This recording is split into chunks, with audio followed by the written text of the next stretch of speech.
देवी वृंदा और भगवान विष्णु की लव स्टोरी। जी हाँ, देवी वृंदा और भगवान विष्णु की लव स्टोरी का क्या है सत्य कनेक्शन। हेलो फ्रेंड्स, अभी तक आपने जो कहानी सुनी है देवी वृंदा की, वो अर्ध सत्य है, पूर्ण सत्य नहीं है। कल की काली माया से प्रेरित है, शास्त्रों में की गई मिलावट का परिणाम है, शुक्राचार्य की एनर्जी से प्रेरित है। शुक्राचार्य कौन है? वो दानवों के गुरु हैं। और दानव कौन होते हैं? जिनमें मनुष्यों के गुण नहीं होते हैं, जिनमें प्रेम, क्षमा, दया, करुणा जैसे दैवी गुण नहीं होते हैं। शुक्राचार्य के पास सिर्फ एक नेत्र है, दो नेत्र नहीं है। ऐसा क्यों है?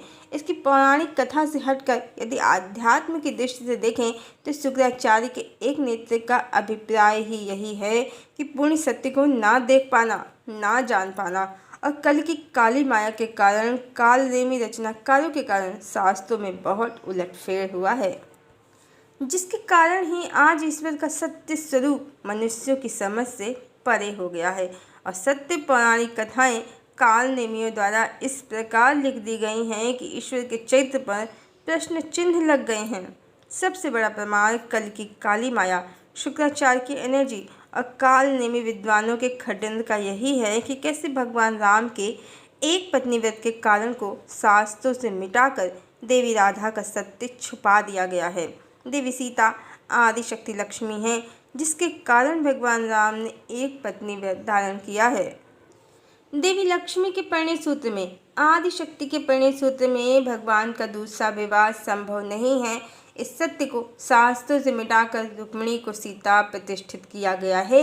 अन्य आसक्त स्त्रियों, श्री कृष्ण की दूसरी पत्नियों को भी देवियों की उपमा दी गई है और जगदम्बा को, देवी राधा को भक्त जीवात्मा बता दिया गया है। और इसी के साथ परमात्मा ओंकार स्वरूप के स्थान पर अनेकानेक स्त्रियों के पति सिद्ध किए गए हैं और कलयुग की काली माया ने अपना पूरा विस्तार किया है। कलयुगी रचनाकारों ने जिस तरह वेद व्यास जी के नाम का दुरुपयोग करके परमात्मा का सत्य स्वरूप छुपा दिया, आदिशक्ति देवी लक्ष्मी की महिमा का तिरस्कार किया, उनका अपमान किया और स्त्रियों के लिए समाज में दोयम दर्जे का स्थान तय कर दिया। समाज को पुरुष प्रधान बनाया, स्त्रियों को भोग की वस्तु की तरह दर्शाया और परमात्मा को बहुपत्नीवादी बताया। पर परम सत्य यही है कि परमात्मा की सिर्फ एक ही पत्नी है, आदि शक्ति। वही लक्ष्मी है, वही दुर्गा है और वही काली है। वही राम अवतार में सीता है और कृष्ण अवतार में राधा है। और बिल्कुल इसी तरह का षड्यंत्र जैसा देवी राधा के साथ किया है कालनेमी विद्वानों ने, शुक्राचार्य की ऊर्जा से प्रेरित होकर कली की काली माया से प्रेरित होकर देवी वृंदा के साथ भी किया है। वास्तव में जिस प्रकार देवी राधा आदि शक्ति देवी लक्ष्मी का अवतार हैं, बिल्कुल उसी तरह देवी वृंदा भी आदि शक्ति देवी लक्ष्मी हैं। सत्य कथा कपोल कल्पना से बिल्कुल अलग है। जिस प्रकार रायन एक आसक्त जीवात्मा है, जलंधर भी एक आसक्त जीवात्मा ही है। रायन जो पूर्व जन्म में रावण था, अपनी आसक्ति के कारण देवी राधा का पति बना था। बिल्कुल वैसे ही जैसे श्री कृष्ण की रानियाँ भगवान राम पर आसक्ति के कारण श्री कृष्ण की पत्नियां बन गई थीं, और जलंधर भी अपनी आसक्ति के कारण ही एक जन्म में देवी लक्ष्मी के अवतार वृंदा का पति बन गया था। पर वो था तो दैत्य ही, और मनुष्यों, ऋषि मुनियों को त्रास देना ही उसका प्रिय कार्य था। अपने बल और पौरुष पर वो दैत्यराज जलंधर बन गया था और अपने शासन का विस्तार करने के लिए वो देवताओं को आए दिन चुनौती देता था। देवी वृंदा और जलंधर की कहानी वास्तव में देवी वृंदा और जलंधर की नहीं, बल्कि भगवान विष्णु और देवी वृंदा की कहानी है। बस इस अवतार में राधा कृष्ण की तरह देवी का विवाह एक जीवात्मा से हुआ है, पर कृष्ण की तरह भगवान विष्णु अवतरित नहीं हुए हैं धरती पर। परमात्मा का शिव रूप, ब्रह्म रूप अवतरित नहीं हुआ है। मंदोदरी और सुलोचना भी महान प्रतिव्रता नारियां थीं, फिर भी इनके पति मारे गए। कारण रावण और इंद्रजीत कहें या मेघनाथ, दोनों ही अधर्म के पथ पर थे। जलंधर इसलिए नहीं पराजित हो रहा था कि वृंदा पतिव्रता नारी थी, बल्कि इसलिए उसकी मृत्यु या पराजय नहीं हो पा रही थी, कारण वो साक्षात माँ लक्ष्मी के संरक्षण में था। मिथ्या जगत ही सही माता लक्ष्मी के परिणय सूत्र में था वो।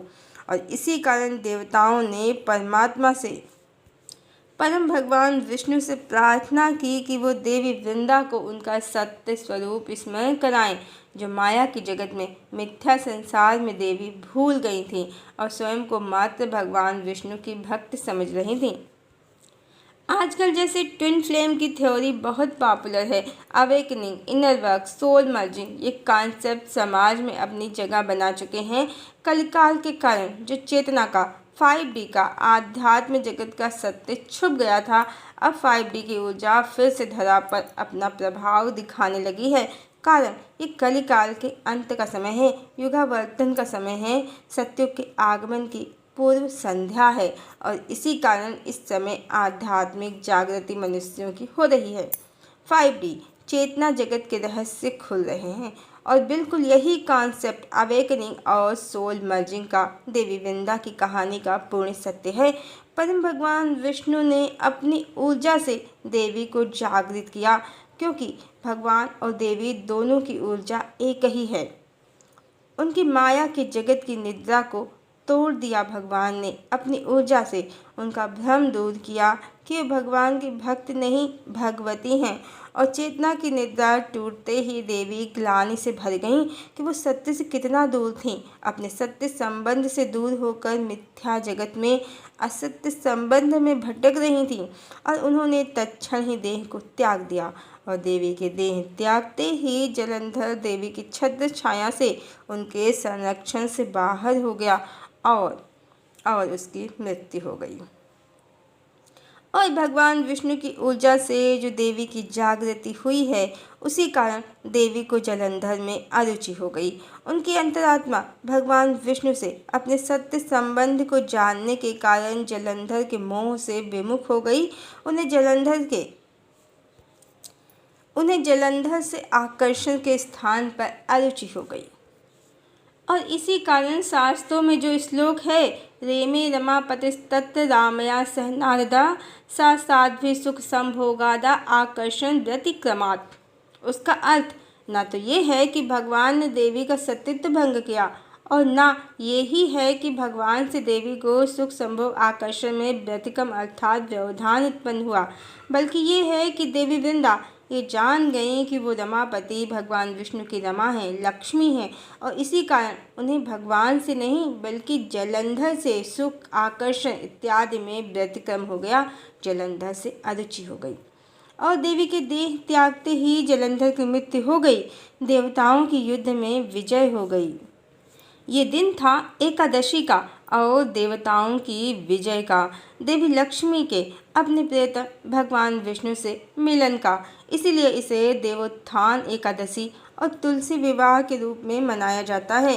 देवी लक्ष्मी का प्रतीक माना गया है देवी तुलसी को, क्योंकि तुलसी परम पवित्र है और देवी तुलसी का एक नाम वृंदा भी है, देवी वृंदा के नाम पर, माँ लक्ष्मी के नाम पर। सुंदर पौराणिक कहानियों को तोड़ मरोड़ कर आत्मा, परमात्मा, ब्रह्म, शक्ति सबके रहस्यों को छुपाकर षड्यंत्रकारियों ने शास्त्रों में मिलावट कर अर्थ का अनर्थ कर दिया है। और यही कल की काली माया या शुक्राचार्य की ऊर्जा है, जो अर्ध ज्ञान का प्रतीक है और अर्ध ज्ञान अज्ञान से कहीं ज़्यादा भयानक है। इस समय ज़्यादातर पौराणिक कहानियाँ शुक्राचार्य की ऊर्जा और कल की काली माया से ग्रस्त हैं, जिनका निर्माण ही कलिकाल के विस्तार के लिए किया गया है। देवोत्थान एकादशी को तुलसी विवाह होता है और ये भी माना जाता है कि देवोत्थान एकादशी को भगवान विष्णु 4 महीने की योग निद्रा के बाद जागते हैं। फिर इस दिन से चातुर्मास खत्म हो जाता है, सभी शुभ और मांगलिक कार्य प्रारंभ हो जाते हैं।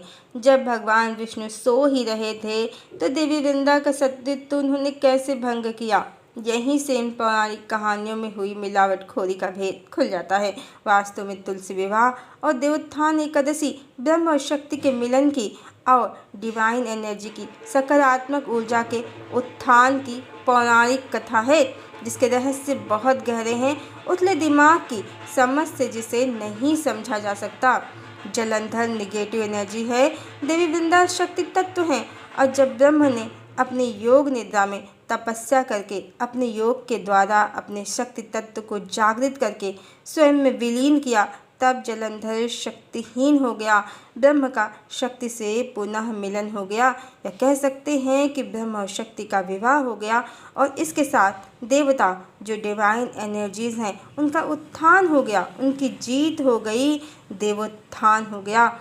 और इस कलिकाल की समाप्ति के लिए भी कुछ ऐसी ही कहानी होगी परम भगवान कल की और उनकी प्रिया की। सतयुग की धरा पर प्रतिष्ठा के साथ ही बहुत से ईश्वरीय रहस्य, ब्रह्म और शक्ति के रहस्य संसार को ज्ञात होंगे।